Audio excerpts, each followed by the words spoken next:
Hello दोस्तों, नमस्कार, जय हिंद। स्वागत है एक बार फिर से आपके अपने यूट्यूब चैनल पे पिंगाक्ष क्लासेस के इस लाइव सेशन में। आज हमारा जो चैप्टर है, जो हमारा सेशन है, वो विज्ञान से लिया गया है, यानी साइंस का चैप्टर है। 25 प्रश्नों का ये सेट है, 22 प्लस आपका टारगेट रहेगा। तो रिक्वेस्ट करूँगा, जिन चैनल पे पहली बार है तो चैनल को सब्सक्राइब कर लीजिएगा और बेल आइकन को प्रेस कर दीजिएगा। और ये सेशन पसंद आएगा तो लाइक, कमेंट और शेयर ज़रूर कीजिएगा। चलिए स्टार्ट करते हैं विज्ञान का ये सेशन, ये चैप्टर, ये 25 प्रश्नों का set. Science questions for army aspirants, फौज में जाने वाले उम्मीदवारों के लिए ये सेट तैयार किया गया है। बहुत ही शानदार है। 25 में से 22 प्लस का आपका टारगेट है। चलिए देखिए, पहला प्रश्न, रेफ्रिजरेटर में कौन सी गैस प्रयुक्त की जाती है? और ऑप्शन देखिए, आपके ऑप्शन सामने है। ए फ्रियान, बी मीथेन, सी कार्बन डाइऑक्साइड और डी इनमें से कोई नहीं। बहुत ही शानदार प्रश्न है। चलिए स्टार्ट करते हैं। तो बताना चाहूँगा, जिन लोगों ने मार्क किया होगा, ऑप्शन ए बिल्कुल करेक्ट है।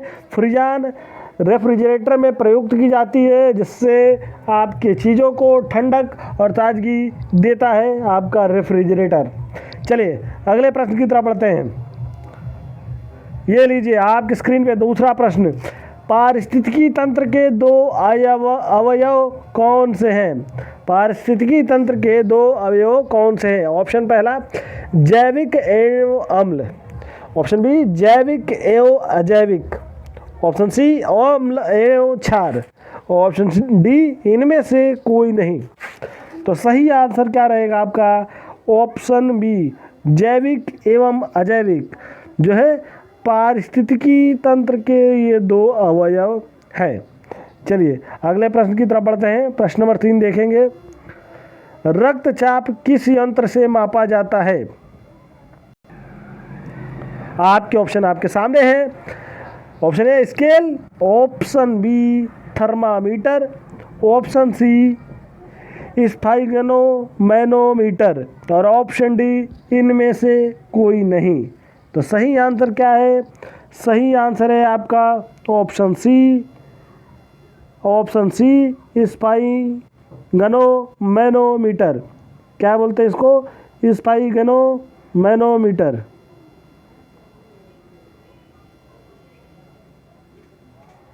मैं लिख देता हूँ इस पे, स्फाइगनोमैनोमीटर।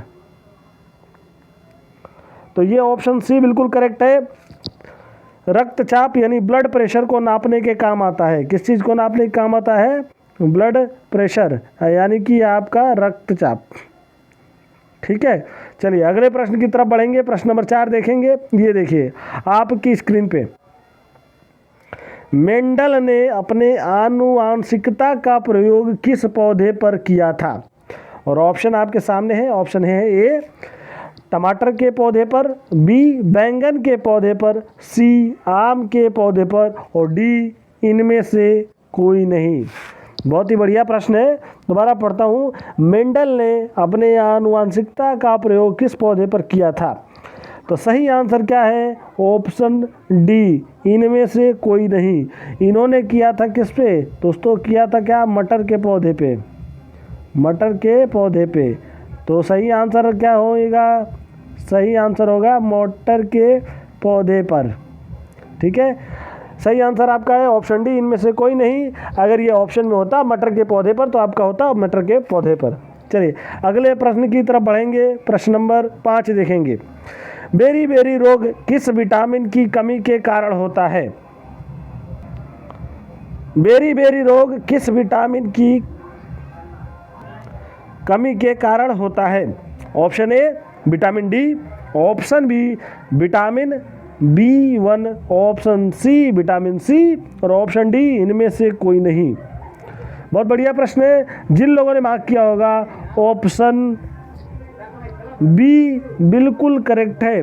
विटामिन B1, विटामिन B1 के कारण होता है बेरी बेरी रोग। ठीक है दोस्तों, जिन लोगों ने अभी तक शेयर नहीं किया होगा, मैं रिक्वेस्ट करता हूँ 1+ शेयर ज़रूर करें। 1+ का मतलब किसी एक दोस्त को शेयर करें जो फौज में जाना चाहते हो। ये सेशन आपको पसंद आ रहा हो तो लाइक कर दीजिएगा, और पहली बार देख रहे होंगे तो सब्सक्राइब कर लीजिएगा। आपको रोज़ाना शाम 7 बजे लाइव आपको वीडियो मिलते रहेंगे। हम लाइव आते हैं शाम 7 बजे।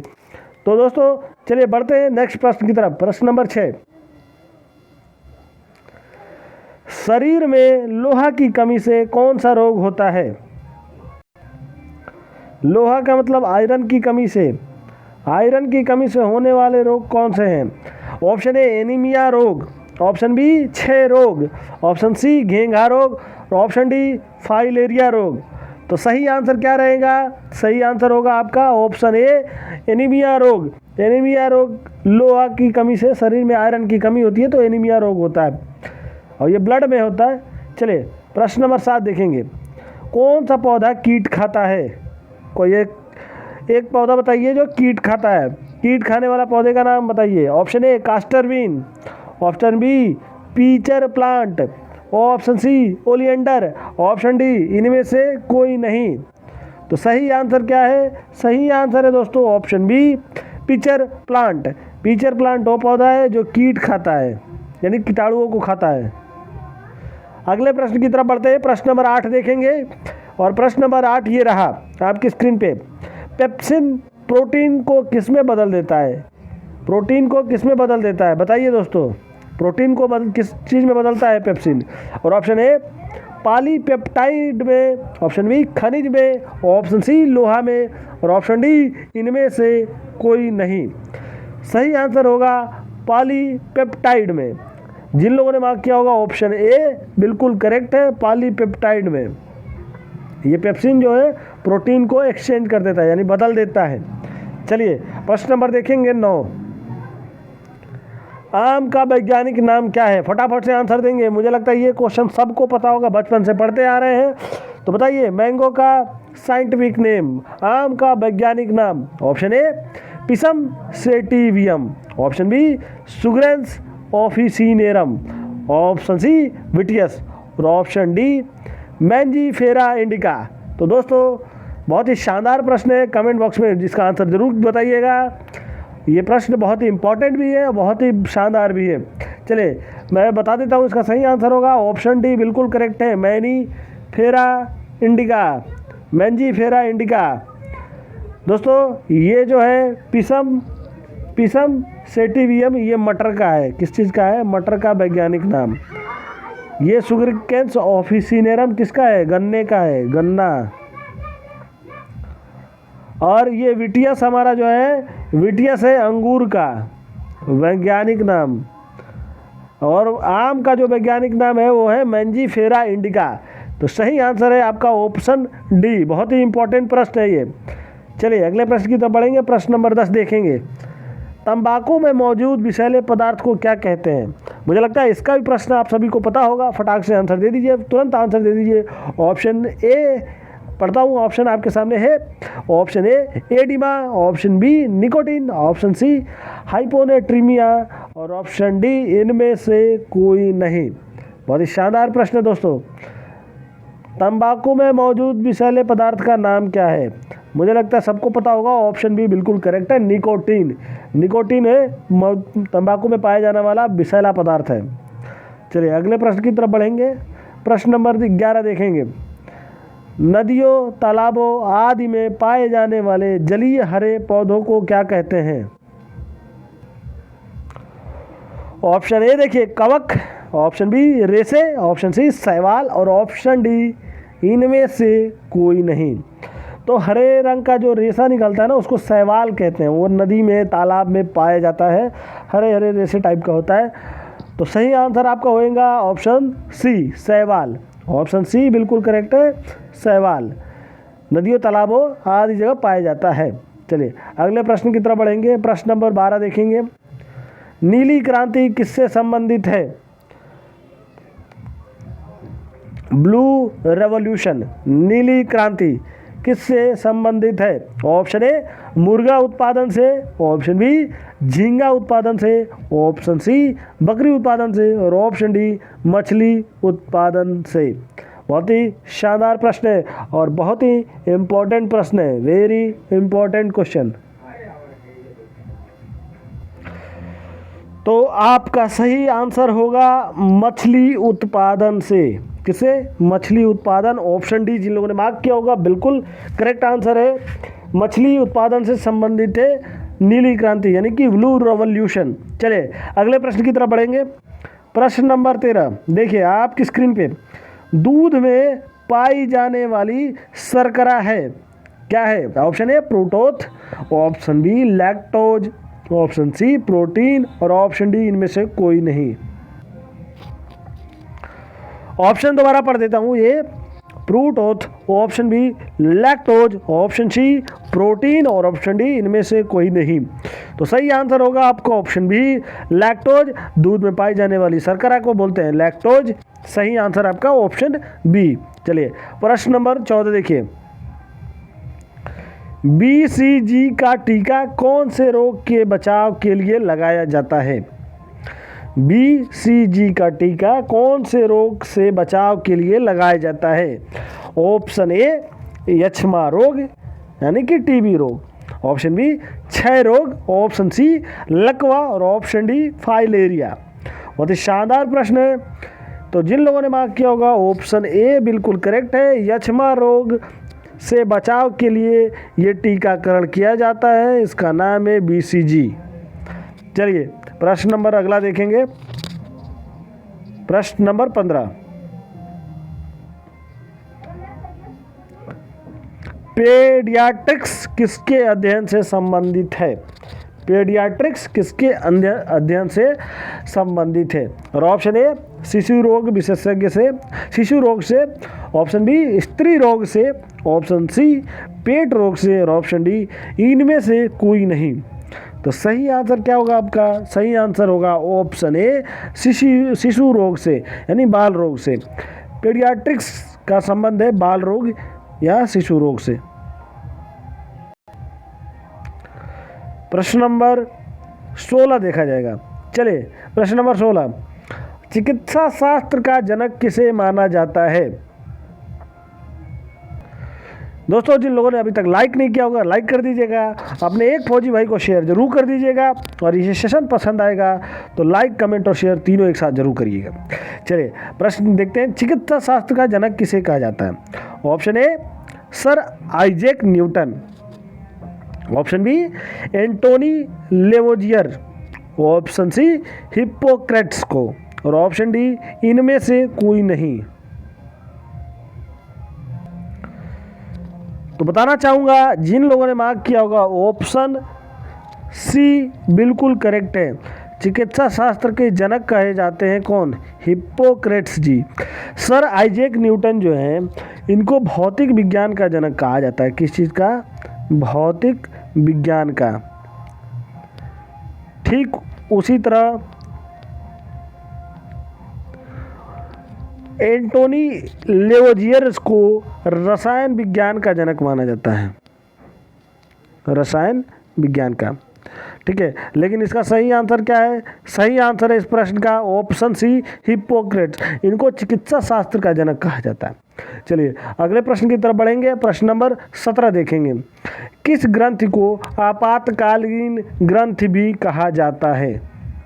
ऑप्शन ए एड्रिनल ग्रंथि या अधिवृक्क ग्रंथि को, ऑप्शन बी गावधूम ग्रंथि को, ऑप्शन सी पीयूष ग्रंथि को और ऑप्शन डी अवटु ग्रंथि को। बहुत ही बेहतरीन प्रश्न है ये। ऑप्शन ए बिल्कुल करेक्ट है। जिन लोगों ने मार्क किया होगा ऑप्शन ए बिल्कुल करेक्ट है। एड्रिनल ग्रंथि या अधिवृक्क ग्रंथि को आपातकाल ग्रंथि भी कहा जाता है। चलिए प्रश्न नंबर 18 देखेंगे। हृदय और फेफड़े की गति सुनने के लिए किस यंत्र का प्रयोग किया जाता है? हृदय और फेफड़ों की गति को सुनने के लिए किस डिवाइस का इस्तेमाल होता है? किस यंत्र का उपयोग होता है? और ऑप्शन ए देखिए telescope, option B stethoscope, option B C vocal और ऑप्शन डी इनमें से कोई नहीं। तो सही आंसर है आपका ऑप्शन बी स्टेथोस्कोप। हृदय और फेफड़ों की गति को सुनने के काम आता है। चलिए प्रश्न नंबर 19 देखते हैं। एक पीढ़ी से दूसरी पीढ़ी में आनुवांशिक सूचना का स्थानांतरण किसके द्वारा किया जाता है? Option A DNA, option B BNA, option C CCNA और ऑप्शन डी डीवीएनए। एक पीढ़ी से दूसरी पीढ़ी में अगर कुछ जाता है तो वो डीएनए के थ्रू जाता है, तो सही आंसर क्या है? Option A DNA.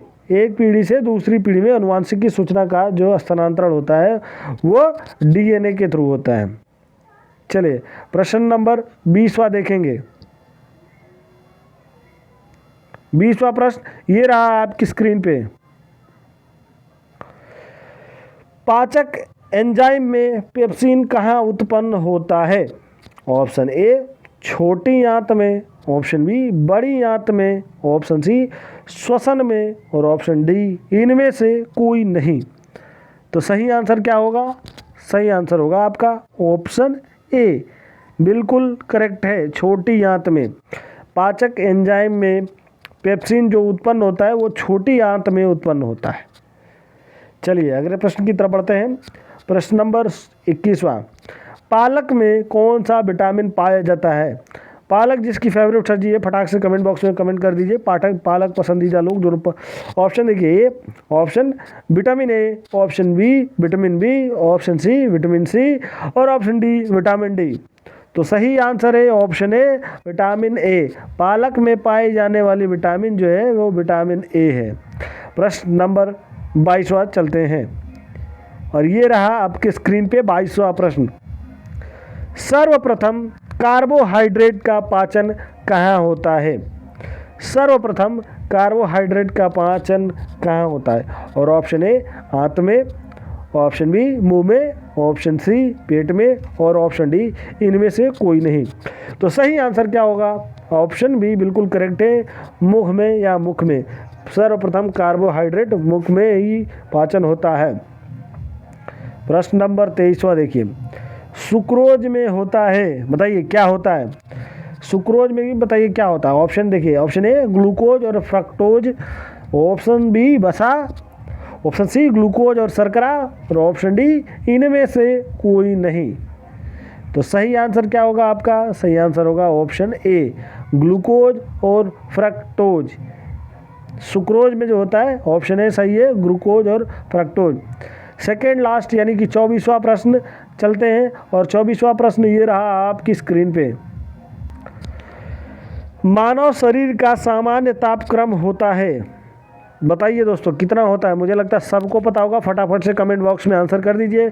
ऑप्शन देखिए 98.6 फ़ारेनहाइट या 37 degree Celsius, option B 37 Fahrenheit या 98 डिग्री सेल्सियस, ऑप्शन सी 97 यानी कि 97 डिग्री फ़ारेनहाइट या 36 डिग्री सेल्सियस, ऑप्शन डी इनमें से कोई नहीं। तो सही आंसर आपका होगा 98.6 या 37 डिग्री सेल्सियस। अगर हम मानव शरीर के सामान्य तापमान की बात करें तो फ़ारेनहाइट में वो सामान्यतः रहता है 98.6 और डिग्री सेल्सियस में अगर हम देखें तो सामान्यतः रहता है आपका 37 डिग्री सेल्सियस। चलिए प्रश्न नंबर 25वां और आज के दिन का आखिरी प्रश्न देखते हैं। आपकी स्क्रीन पे ये रहा, बहुत ही इंपॉर्टेंट प्रश्न है ये, वेरी इंपॉर्टेंट क्वेश्चन है, VIQ very important question. Operation flood का संबंध किससे है? ऑप्शन ए मुर्गा उत्पादन से। ये प्रश्न इतना शानदार है, इतना इंपॉर्टेंट है कि लगभग ये प्रश्न पे पूछा जाता है। तो आपका इसका ऑप्शन दोबारा पढ़ता हूँ। ए मुर्गा उत्पादन से, बी दूध उत्पादन से, सी झींगा उत्पादन से और ऑप्शन डी इनमें से कोई नहीं। तो सही आंसर है आपका ऑप्शन बी दूध के उत्पादन से। ऑपरेशन फ्लड जो है दूध उत्पादन से संबंधित है। इसी के साथ आज का ये सेशन समाप्त होता है। सेशन पसंद आया हो तो लाइक कर दीजिएगा, कमेंट कर दीजिए, शेयर कर दीजिएगा। मैं मिलूंगा आपसे एक नए वीडियो में कल के दिन। तब तक के लिए धन्यवाद दोस्तों। आप पिंगाक्स क्लासेस के टेलीग्राम चैनल से जुड़ सकते हैं। पिंगाक्स क्लासेस फॉर आर्मी एस्पिरेंट्स करके हमारा चैनल है जो कि हमारे टेलीग्राम पे है। इससे आप जुड़ेंगे तो आपको इस आर्मी से related PDF question paper provide किए जाएंगे। और शाम 7 बजे आप डेली जुड़िए। शाम 7 बजे आपको लाइव सेशन मिलेगा आर्मी की तैयारी के लिए, आर्मी के क्लास के लिए। तो मैं मिलूँगा कल शाम 7 बजे एक बार फिर से। तब तक के लिए धन्यवाद। जय हिंद, शुभ दिन।